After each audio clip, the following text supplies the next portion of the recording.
Everyone, so for today's video ay gagawa ako ng meat kabsa. So yung ribs, gagawin ko siyang kabsa. So kalimitan kasi ang niluluto kong kabsa na recipe dito ay chicken kabsa. So first time kong magluto ng ribs. So ito yung aking mga ingredients. Yung black lemon, dry lemon to. And then 2 pieces of chili, spicy. Fresh kusbara. And then bell pepper. More onion. And then more tomato, and then kabsa spices, and then another kabsa spices, but iba tong sangkap na mga to kaysa dito. Salt, and then black pepper. So ito yung kabsa spices na masarap siya. So tatry ko lang dagdagan ng another kabsa spices. So ito yung mga sangkap ng aking lulutuin. So na mag-start na akong mag-isa. So second step, maglalagay na tayo ng oil. Ang nagluluto ng kapsa, medyo dami-damihan yung oil kasi ang gusto ng aking boss, yung medyo nagmamantika yung pagkakapsa. So, ganyan ako naglalagay ng oil. Pinadagdagan ko ng kaunti. At kapag mainit na yung oil, ilalagay na natin yung onion.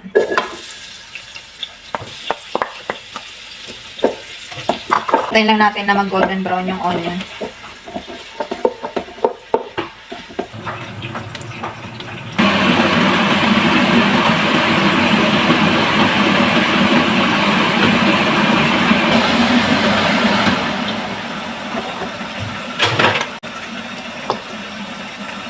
Lalo na-brown na yung onion, tatanggalin muna natin siya kasi isasangkot siya natin yung meat.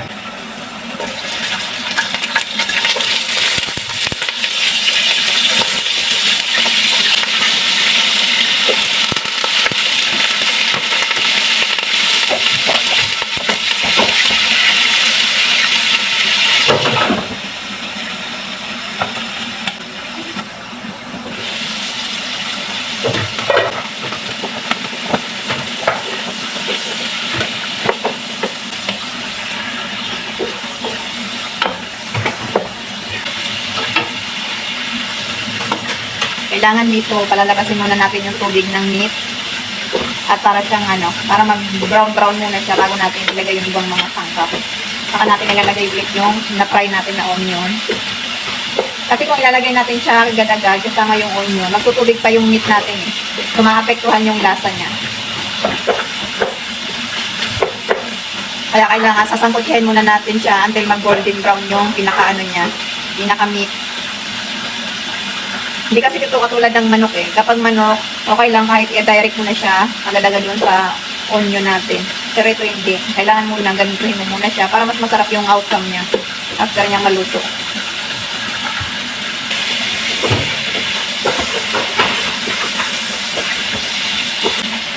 Kailangan kasi sa meat natin, matanggal niya yung parang mga dugo-dugo niya talaga. Kailangan maluto niya muna yung mga lumalabas na dugo sa meat para hindi siya malangsa kapag kinain. So, ganyan antayin mo lang mag-oily na talaga siya. So, ayan, okay na yung meat natin. Wala na yung mga tulig-tulig niya. So, ilalagay ulit natin yung onion. Ito yung onion na na-fry natin.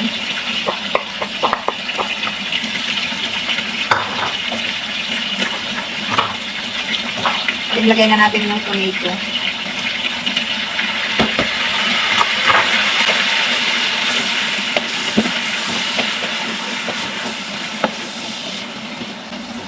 So, after ng tomato, tatakpan ulit natin siya. Antayin natin mag-melt yung tomato.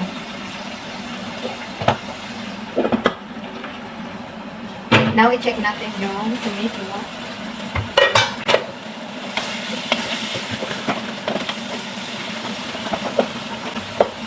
So, nag-melt na yung tomato.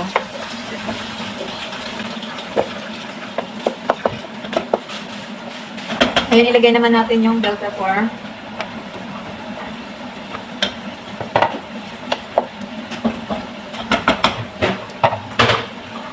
Ilagay na natin yung sili.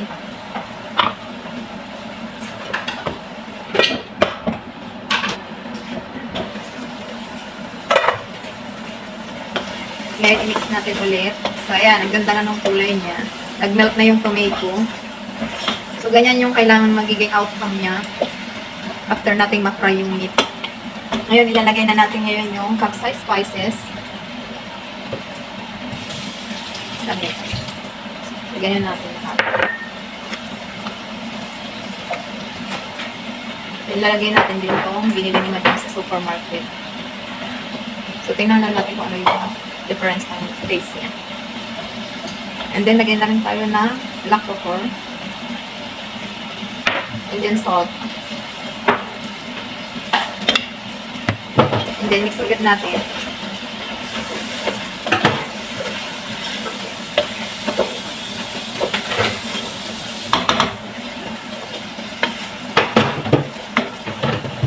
Kailangan i-mix natin siya para well combine talaga yung mga spices na nilagay natin doon sa meat.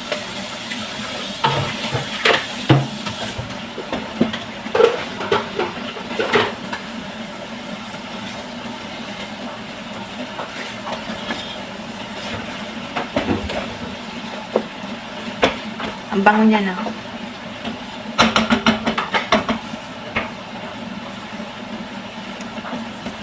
So, after nito, ilalagay na natin yung fresh kuspara, coriander, and then mix ulit natin.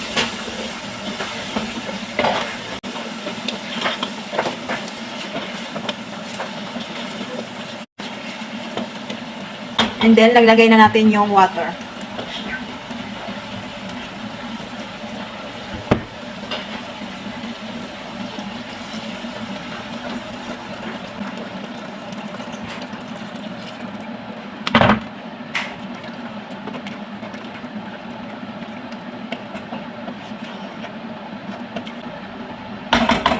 So, yan, antayin na lang natin siyang kumulo, and then tatakpan na natin siya.